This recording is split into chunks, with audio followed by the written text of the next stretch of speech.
Hello and welcome back to the Faith and Culture Show. I'm Catherine Camp, your hostess for the show. And this is where we dig deeply into different topics in our culture. And why do we do this?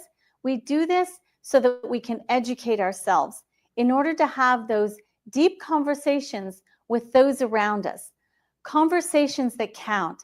Conversations with an eternal perspective. Today, I have a fascinating guest. He's like a gift that God has just put in front of me lately. His name is Pastor Mark Beltz. He's the founder and senior pastor of El Shaddai Ministries in Washington State. He is a well-known and popular speaker on the feasts of the Lord and has authored 4 best-selling books and videos on the feasts that have gone global. Mark Beltz has lectured at congregations and conferences all over the world, including 12 countries on 5 continents. He's been on the cover of several magazines and has been interviewed many times on national radio stations, as well as appearing on several different television programs. And now we get to talk to him on the Faith and Culture Show. Pastor Biltz has a local congregation in Washington State and live streams their weekly service on their website, which we'll get from him before he goes today. And he is seen on 200 cities from 20 nations. So let's get him on the show and welcome him to the Faith and Culture Show. We're talking about Pastor Blitz's his what he does, his congregation. He is nationwide. He's international. He has people watching him from all over the world.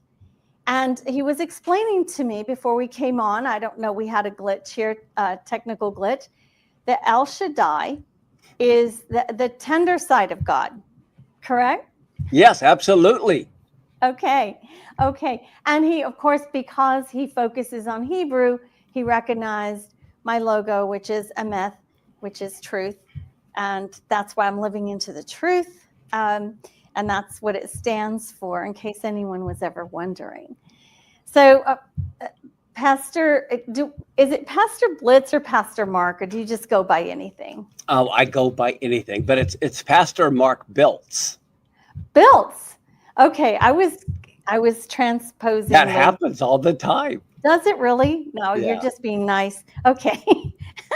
Anyhow, well, I wanted to talk to you because you're a prolific author. And you've written more than just 4 books. You've written several, and you have a few coming out. But what caught my eye is the fact that you talk a lot about, and you've written a lot about the feasts of the Lord. And Yes. I don't think there are Christians who really focus on the feasts, but very few. And most of us just look at the Seder around Passover time, but we don't really look at the others. Can we talk a little bit about the feasts and their importance? Is that okay? I would absolutely love to, Okay. because for me, it is the foundation for Christianity. And so much of Christianity, the foundation's been destroyed. It really has. Mm-hmm. To give you an idea of how important it is, the word feast is a wrong translation to begin with. In Genesis 1:14, it talks about God creating the sun and the moon.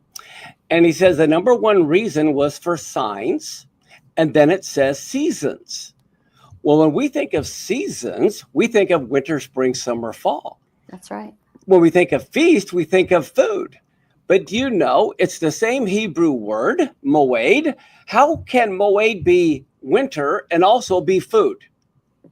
Both English translations are wrong.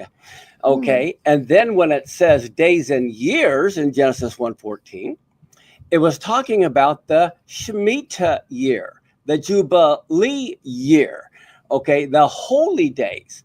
So what God is saying in Genesis 1:14, he created the sun and the moon. Number one was for signs, which is an eclipse. You can only have a solar eclipse on a new moon, which is why God wanted Israel to follow the new moon. You can only have a total lunar eclipse on a full moon, which is why God had Passover and Sukkot on full moons. So when there were eclipses on those specific days, God is trying to tell them something. Now, this is huge because not only were what he's saying, and think about this, he created his calendar on the fourth day of creation. He created the sun and the moon. He did not create mankind until the sixth day. He thought his calendar was so important, he literally created it 2 days before we were even created because he wanted us to be on the same page as him. But today, the church is on a pagan solar calendar. Islam is on a lunar calendar. They are both very scientific, very mathematical, but it's not the one God uses. This is why some years Easter will fall a month before Passover. How do you celebrate the resurrection a month before he dies unless you're on a different calendar? And so just like you don't want to be late for Noah's Ark, you don't want to be late for what's coming. And what I tell people is God is the same yesterday, today, and forever. And if he fulfilled the spring Moedim, the feast, dying on Passover, buried on unleavened bread, rising on first fruits, Shavuot or Pentecost happening on Shavuot, he'll fulfill the fall feast to the very day of his second coming. And so we have to know prophetically what is coming. So I teach what is coming. And they will happen on those very days. I got a little bit of a cold. But does that make sense? It makes a lot of sense. I've heard this. I've heard that we are on a completely different calendar.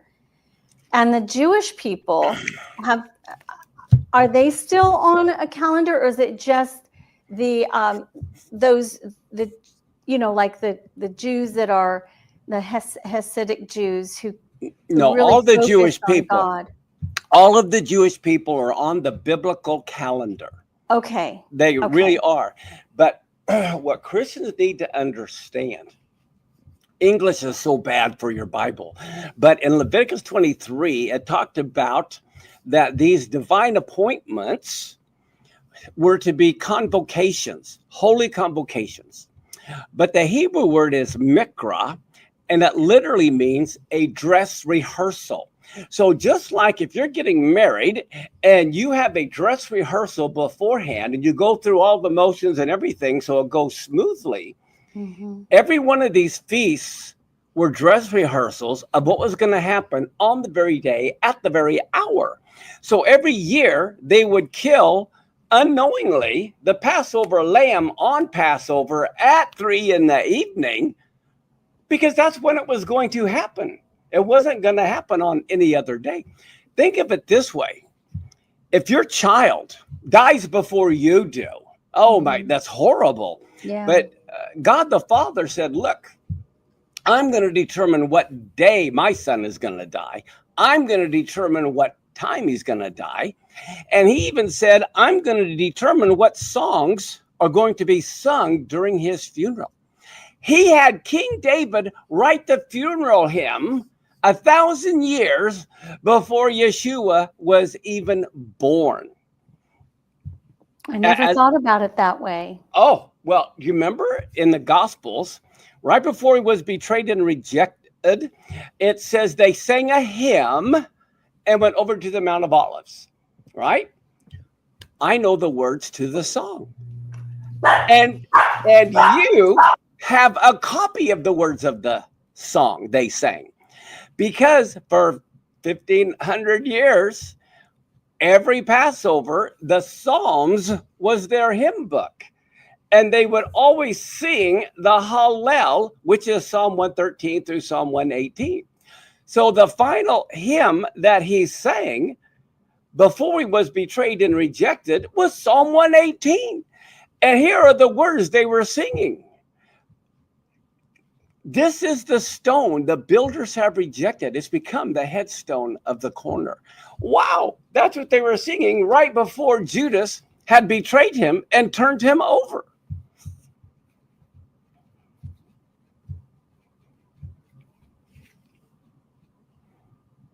I can't hear you. All right. Oh, I'm sorry. There you're back. We just don't hear about things like that. We just take it for granted that it's in the New Testament, and that's it. We don't look back. Now, I'm not saying everybody's like that. I'm saying many Christians, and we're not taught that in the average church, no matter what congregation you're in or what denomination. This is why I teach this, and I have such a large congregation around the world, because I teach things people have never heard before. For example, they sing the Hallel 3 times a day during the Passover holiday. They sing it at 9 in the morning, the time of the morning sacrifice. They sing it at noon, and they sing it at 3 in the evening at the time of the evening sacrifice. Josephus records there were 2 million Jews in Jerusalem for Passover that year that Yeshua died. So you have a 2 million member choir all around the city. And it says in the Gospel of Mark that they bound him to the cross the 3rd hour of the day. That's 9 in the morning. So at the very moment they are binding Yeshua to the cross at 9 in the morning, the high priest is also binding the Passover lamb to the horns of the altar. And they're all singing Psalms 118. And the last verses are, bind the sacrifice with cords, even to the horns of the altar. This is what Yeshua is hearing everyone sing while he's being bound. And then at noon, when the lights go out, and here Yeshua is lifted up between heaven and earth, being suspended there, they're singing Psalm 118 again. And what does he hear everyone singing? The right hand of the Lord is lifted up. The right hand of the Lord is being exalted. That's in Psalm 118. And then at 3, at the very time of the evening sacrifice, when they kill the Passover lamb, that's when he passes away, saying it is finished. And he's hearing everyone say that the Lord's mercy endures forever. But it's amazing when you see all of this was pre-planned 4,000 years before he came. Wow. God, this is where to me, God is so perfect. His timing is perfect. And it's not like the pagan society that actually took him, the Roman society, and everything was timed. They thought according to their time, but in actuality, God had everything happening on his time, on his clock. So this brings it more important to me that we need to understand God's timing. What is going to happen for those who are Christian, who believe in all, obviously have given their lives over. They are in ministry, and we don't have an understanding of the biblical calendar, God's calendar. It is so huge. This is why I wrote my book called God's Daytimer. And I show how God has a divine appointments are scheduled. And I really recommend people get that book because God has been sending signs in the heavens that are phenomenal that people need to be aware of with just how close we are to these last days. And I always encourage Christians to get on God's calendar and how important that is. So how do we do that? Do we go and we buy a book like yours? Well, yeah, you can go and buy the book. I have people all over the world. I keep all of the festivals. We'll do a Passover Seder, and I'll have 1,500 people at the Passover Seder, people from churches all over. On Rosh Hashanah, we do the Feast of Trumpets. We'll have over 1,000 people at our local building, and we'll have people all over the world joining us. We do all of the festivals. And so people can, I've even had a lot of churches doing them now. There's entire churches in San Diego and all over. Sorry, I'm getting over a cold. But yes, I have, I'm going to Nepal here in a few weeks and India and then over to Kenya. But we're getting people all excited about being on God's calendar. And the thing is, you don't know what you don't know. But once you know, oh my goodness, it's the most exciting things in human history because now you're literally walking in sync with the Creator. Wow. That is so, I love that. I love that idea. Now I think on your website, you have things to download. We have so much to download. Yes. All of our teachings are free. The notes are free. I have like 8 pages of Bible verses every single week because people want to hear what God has to say, not what I have to say. So I more or less connect the dots and show people linking everything together so they can see it. But there is nothing that more important for the Christian walk than to walk with God on his time schedule. You don't tell your boss when you're going to work. He tells you when you're going to work. And so we want to align with God. And oh my goodness, your whole life falls into place. Well, this is all new to me. So I'm learning along with everybody else who has not heard of things like this. And another thing I noticed on your website is you have writings about prophetic insights. What would you say to the Christians who have been going to these seeker sensitive churches and maybe they're starting to grow out of that and they want more, but they have been hearing that these gifts have stopped. They stopped in the New Testament. How do you approach people like that? Well, there's a couple of different scenarios here.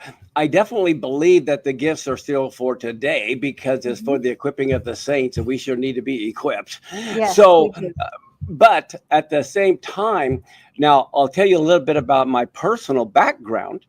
I am Jewish on my father's side. I have relatives who died in the Holocaust. They're listed in Yad Vashem in Israel.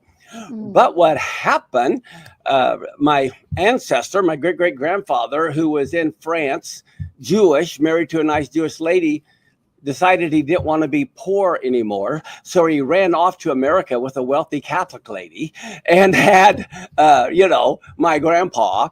And then he ended up going back to France. His wife wanted nothing to do with him anymore.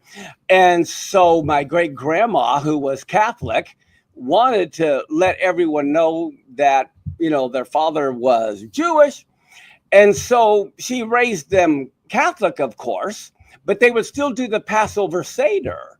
And then my dad was raised Catholic and he married my mom, who was a Protestant. But I still to this day have the Hebrew English Haggadah we would do to remember our Jewish roots. And then when I became 19, I left the Catholic Church. I got saved. And I traveled around the United States. This is way back in the 70s. I'll be 70 years old next year. But back in the 70s, I was with an organization. You may have heard of Dave Wilkerson. Dave Wilkerson, he was my next door neighbor. I played ping pong with him. Leonard Ravenhill. Leonard Ravenhill was one of my teachers. So I was saved from the Catholicism into the charismatic movement of the 70s. And so I was involved with that. But I saw some good stuff and some bad stuff, some crazy stuff as well as good stuff. I still believe in all of the gifts, but I know a lot of it is being abused. And so then after that, for the last 35 years, I've jumped into the Hebraic mindset to help Christians understand the authenticity of the Bible. I'll give you one quick example. Now, this does not make any theological difference at all, but it's what is authentic. Do you remember when Peter denied the Messiah and the rooster was crowing 3 times? Yes. It never happened. Okay. Yes, it happened, but not like we think in our Western mindset. There were never chickens allowed in Jerusalem because chickens weren't acceptable as a sacrifice. And not only that, who wants to smell a stinking chicken slaughterhouse outside of the temple? That's an outdoor temple. What that was, there was the temple crier who was called the rooster, who every morning cried out 3 Hebrew phrases that everyone come and begin the morning service. So yes, it happened, but he wasn't talking about a cockle-doodle-doo rooster. He was talking about a priest who had the title of rooster who would call out. So that is what is authentic, but that shouldn't affect your theology at all. Right. Thank you for saying that, because a lot of people, okay, fine, I can't believe anything I read. No, that's not it at all. It's just misunderstanding in the translation of things. So that must have been very early in the morning, probably Yes. dawn. Yep, exactly, because they had to follow the Torah. And at sunrise is when they had to start. And so they had a temple priest who would be watching, and someone would call out to him and asked if he could see Hebron. Okay. And he would say, yes, I can see it as far as Hebron. Okay. So that was the first crow out. All right. But so anyway, it was just 3 calls that they would do. And then he would tell everyone to come and get in your position and places, and we're going to start the morning service. So that's what he was talking about. That is fascinating. This is exciting to learn all of this. Okay, you have a book that you showed us a while ago. Can you put that up again? Because I think people would like to purchase that. We also have a DVD, but it is mind-blowing. I mean, absolutely mind-blowing. And it'll help everyone see that the New Testament will come alive, full color, 3D. I'll give you another example.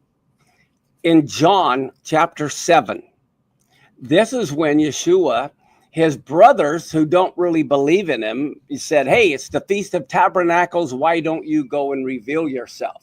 Okay. And so he doesn't go up. He comes up in the middle of the feast and he starts sharing. And if you remember, this is when he cries out. It says he stood and he cries out. As the scripture says, whoever comes after me, out of his belly will flow rivers of living water. Well, I can tell you everything that was going on when that happened. Okay. They would sing Psalm 118 every Feast of Tabernacles.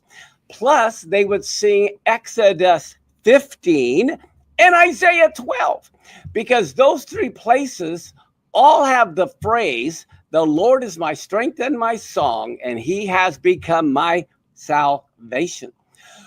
Well, guess what? There were like 2 million Jews in Jerusalem. And so they divided the 24 courses of priests into 3 divisions. And 8 of those courses, all they would do would slaughter the millions of sacrifices that were coming. And then the other 2 groups, every morning, if you can imagine, hundreds of thousands of pilgrims at the south end of the temple, and they're going down through the city of David to the pool of Siloam, because that's where living water was. I mean, no, Yeshua's living water. The high priest would have a golden pitcher that he would dip into the pool of Siloam to have the living water. His assistant had a silver pitcher that was filled with wine. And every morning they'd go down and then they'd march in unison, thousands of priests always going back up through the water gate.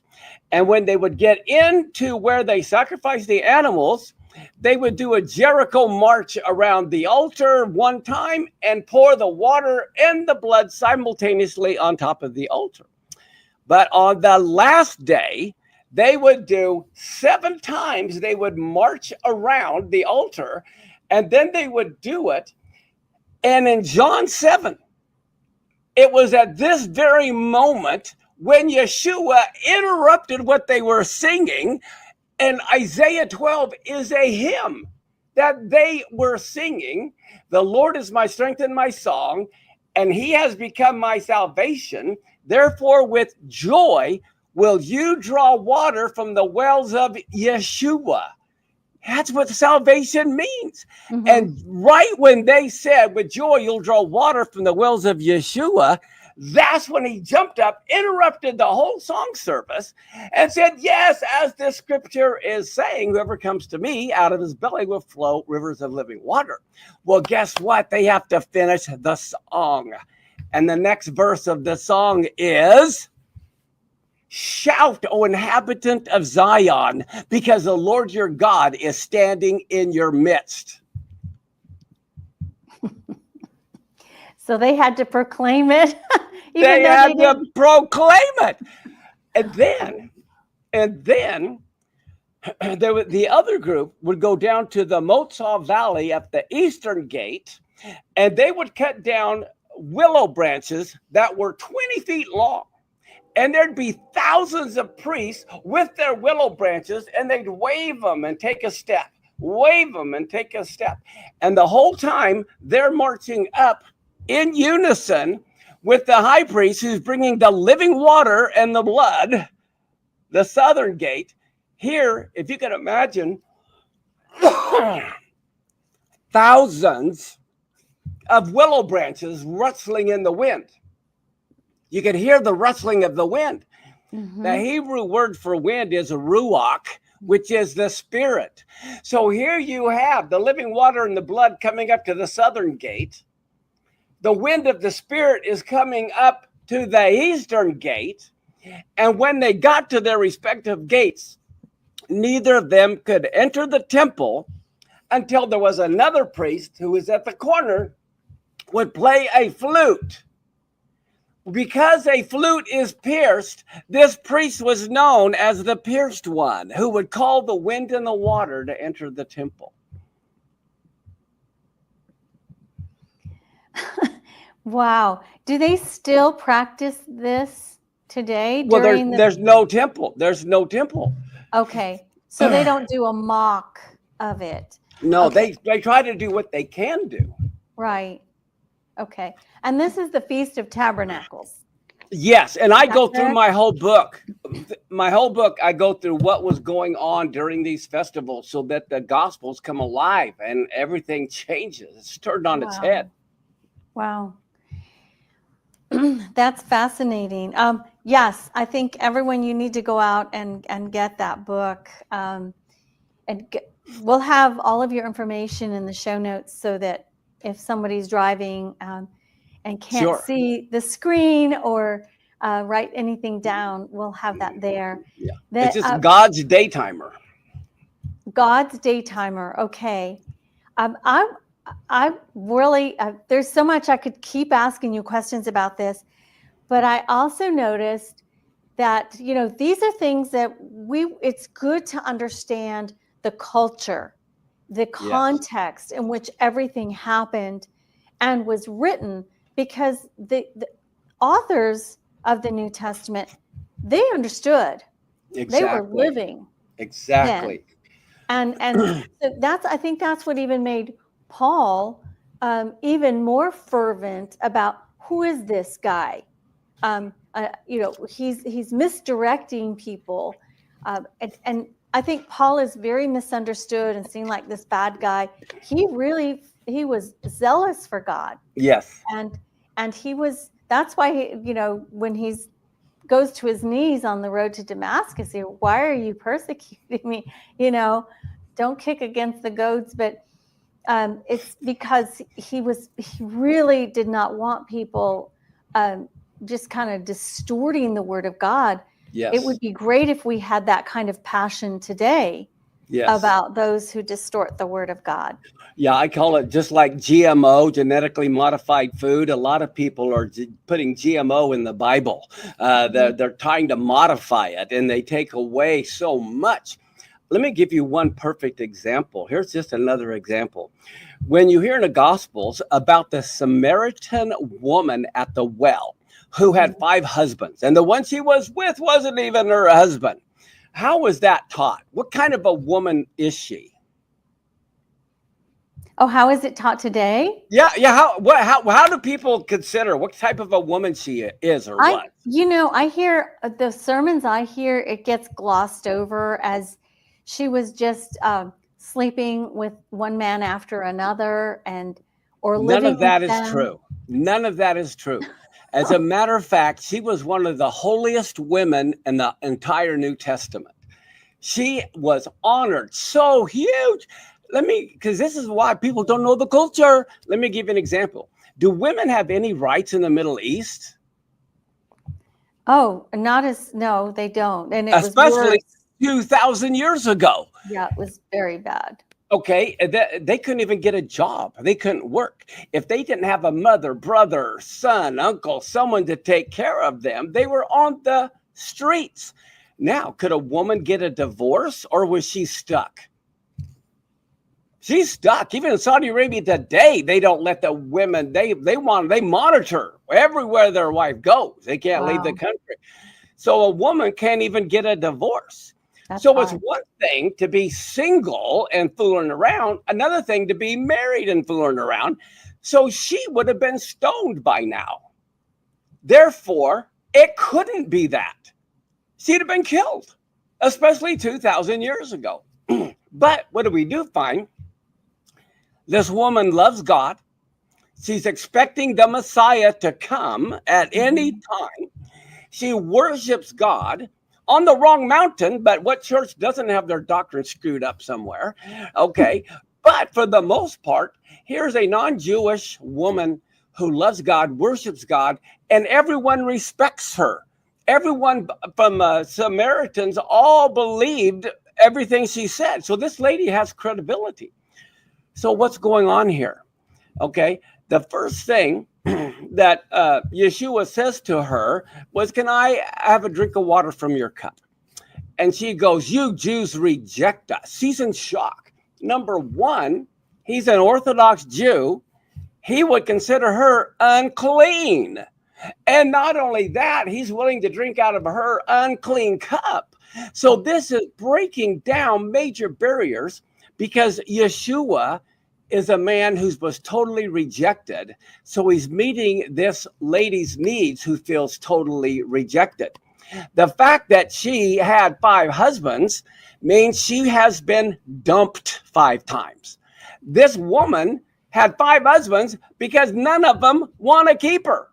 So she's rejected by 5 guys. The fact that she's living with this one guy, all he's saying is, hey, at least this guy's kind enough to take you in to protect you, but he doesn't even want to marry you. So what Yeshua is saying, none of these guys want to stay married to you. All right. And so what's going on here?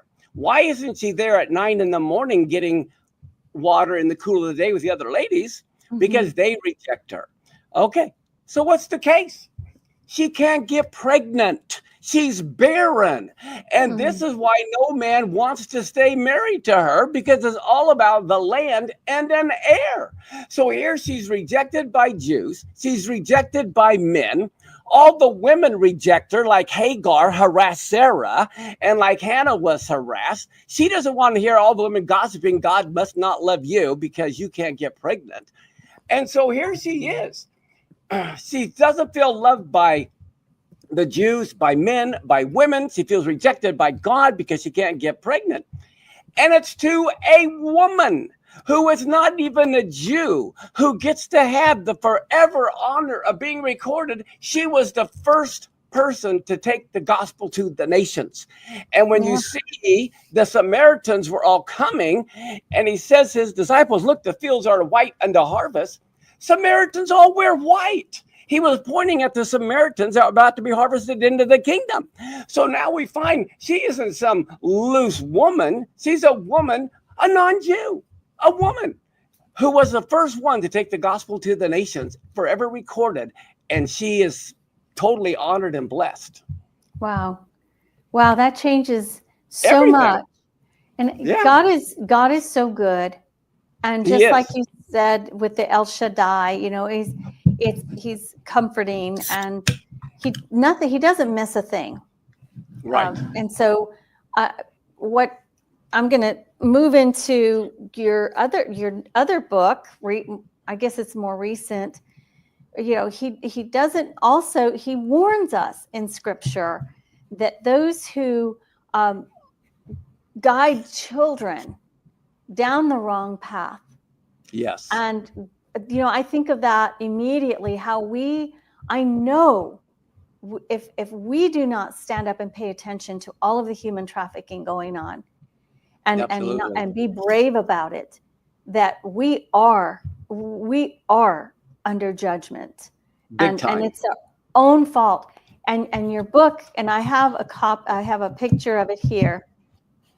Yeah. America at War. Yep. And what I really love is the way you point out the sons of light versus the sons of darkness.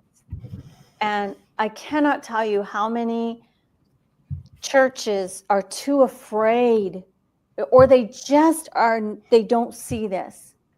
But we've just been through awful, like in our face evil for 4 years. Between 2021 and 2020, you know, up until the 20th of January 2025, and who knows what's next.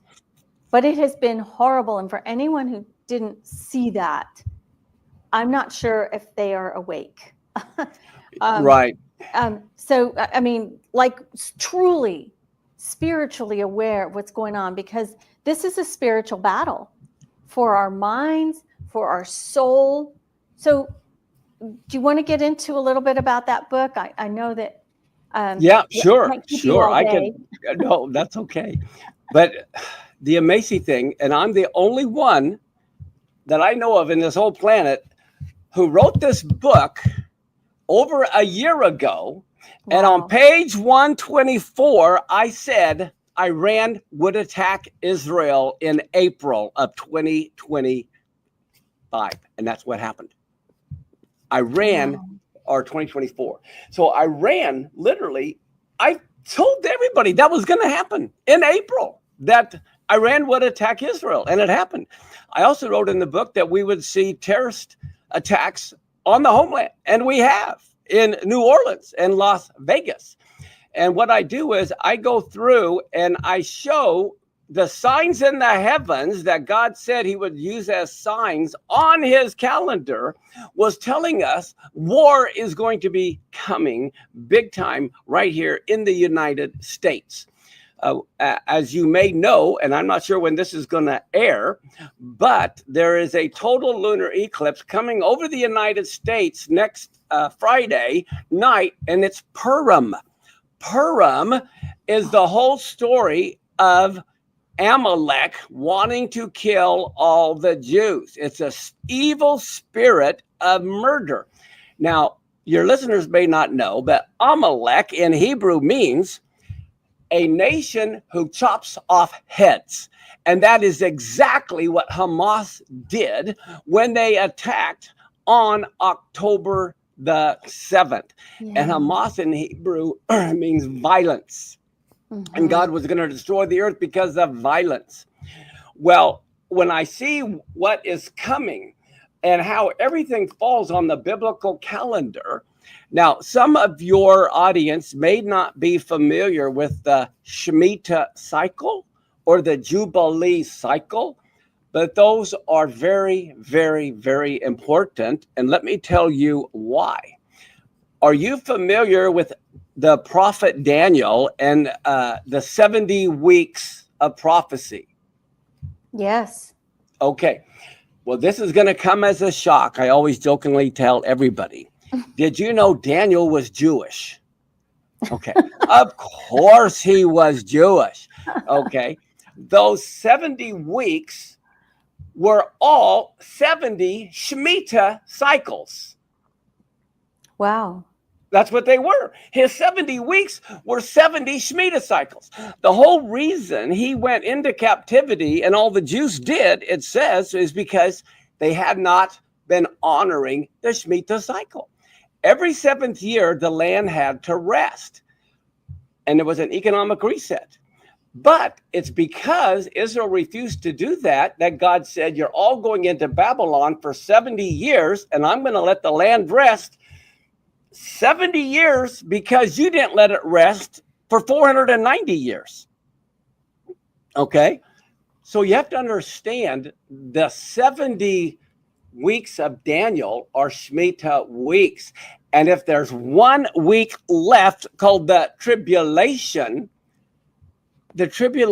can only begin at the beginning of a Shemitah cycle. So we just had one, didn't we? Well, a couple of years ago. The next one is the fall of 2029. Wow. And so what I'm saying is the tribulation cannot start until the fall of 2029. And if it doesn't start then, it can't start until 2036. So I'm not setting dates when the tribulation is going to start, but I know the times and seasons that Christians are aware of. A lot of them will say we're supposed to know the times and seasons. I'll ask them, what time is it? Oh, I don't know. What season is it? I don't know. Okay, so in my books, I explain what the times and seasons are, and I even have in the back of this book every Jubilee year, clear back to creation, every Shemitah year, clear back to creation. And it is all based on math and science. There's a lot of people out there trying to impose their own calendar on people, either the Zadok or the Essene or whatever. Forget that. God is only going to be using the biblical calendar he's used with the Jewish people. And I have all the math, all the facts, the science laid out clear back to creation. And so we know that there is a possibility the fall of 2029 is when the tribulation has the next opportunity begin, but we need to be watching so we know what's coming. Wow. Wow. Yes, we do. I don't know how many of us out there are discussing these things. We're watching the signs. We recognize, many of the people I know recognize that this has been a spiritual battle, especially the last, I don't know, since 2020, because it's too evil. Yes. And the things that have been put in place are wicked beyond belief. Yes. Wanting to put things inside of people's body to change their genetics is one of them. Just having institutions that are supposed to educate our young people, they have been perverting them. Yes. And it's gotten down to the lowest grades, and they want to do even younger. They want to grab those children at 3. There's so much perversion, and even in our country, we've got these politicians who are running, governors, putting language into their legislation that erases what a woman is. Right. He just completely and does not respect the womb. So it's just wickedness, wicked, vile, and the human trafficking that's being unveiled. And for me, it's not fast enough. Yeah. Because I was talking to my family this past week and just saying, these children live in hell every day. Yeah. Things are happening to them that we kind of, oh God, we can't talk about that. Really? Well, they're living it, and God is watching it. He knows. Yes. And he's waiting for us to stand up and do something. Exactly right. As a matter of fact, in this book, I have a section about the sex trafficking that's going on and where it's taking place. Oh, it's horrific. Okay, Pastor Mark, is there anything else that you want to tell us about the spiritual war that's happening before I ask you about your newest book? It's all good. I just want people to get on God's calendar. It is so important. For example, I'll just give one more very important example. This is how you know when things happen in the world, if they were coincidence or God had his handprint on them. Okay, Leviticus 25, you can only proclaim the year of Jubilee on Yom Kippur. Okay, well, guess what? The 1973 Yom Kippur War was the first day of a Jubilee cycle. So here, wow, a Jubilee cycle, and the very opening day is a war. 73 and 50 years is 2023. And guess what? October 7th was the very last day of the Jubilee cycle, and war broke out.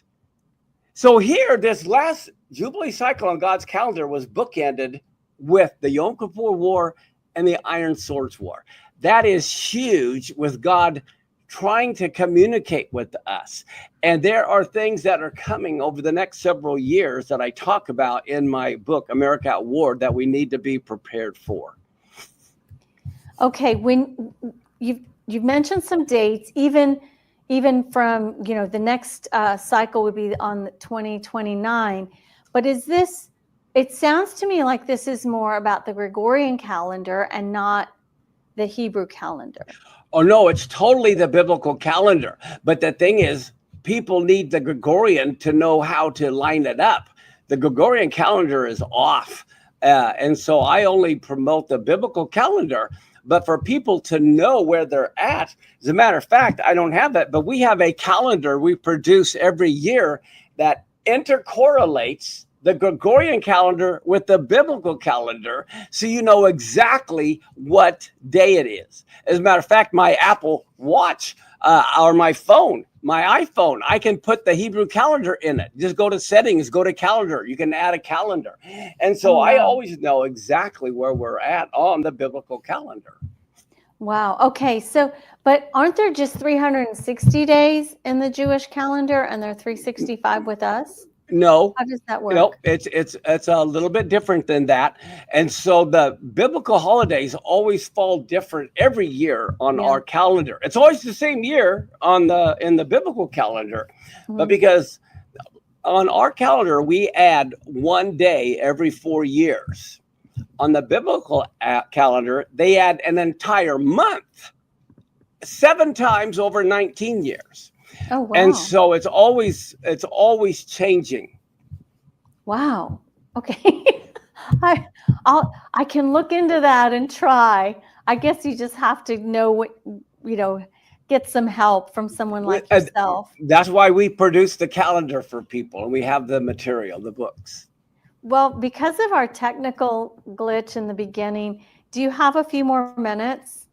Sure. And if you wanted to ask me about this latest book too, it's amazing. I do. And of course, because I really respect the Hebrew language, this one caught my eye right away. And the other one was second. So tell us about this new endeavor here. Okay. Well, as you can see on the bottom front, Dr. Danny Ben-Gigi, He is the number one foremost Hebrew translator from ancient Hebrew to modern Hebrew. He was born an Israeli citizen, fought in the Yom Kippur War.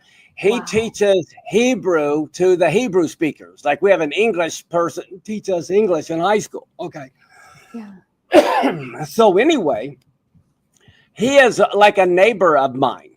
And so we're always working very close together. And we were tired and frustrated with the inaccurate English translations of the Bible. As a matter of fact, there are over 900 different English translations. 900 different. They all have to be different because they're all copyrighted. Okay, so how do you get what's true? So what we've done, we've already created the entire New Testament in Hebrew. It's on a website. The whole New Testament is in Hebrew with Hebrew transliteration, so you can learn to read it and speak it.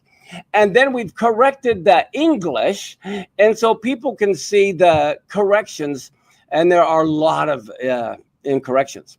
Well, we had so many people wanting it in a book form, but the problem is the font was so big because we wanted people to be able to see it that we've decided to finally break the New Testament down. We're going to put just the Gospels will be 800 pages. So the Gospels will be 800 pages, but it's going to have the Hebrew plus the Hebrew transliterated with English phonics, plus the corrected English translation. But what's blowing everybody away is something we did that's never been done in history before. We decided we also wanted to do the Old Testament, especially the Torah. So this is a physical book of Genesis. That's what we're doing. The physical book of Genesis only, and it's 320 pages, but it's alive. It's a printed book. It's alive because we have not only the Hebrew, with the Hebrew transliterated, we put QR codes in the book, and you hold your phone over the QR code and you can hear the Hebrew read to you. So you can hear it being read while you're looking at the book. And then we put other QR codes in that are like a 5-minute pop-up video. There's like 12 Torah portions in the book of Genesis. And so at the beginning of each one is a 5-minute video that pops up in your book. You're laying down reading the book, and all of a sudden you can see a video pop up where I'm talking about that Torah portion.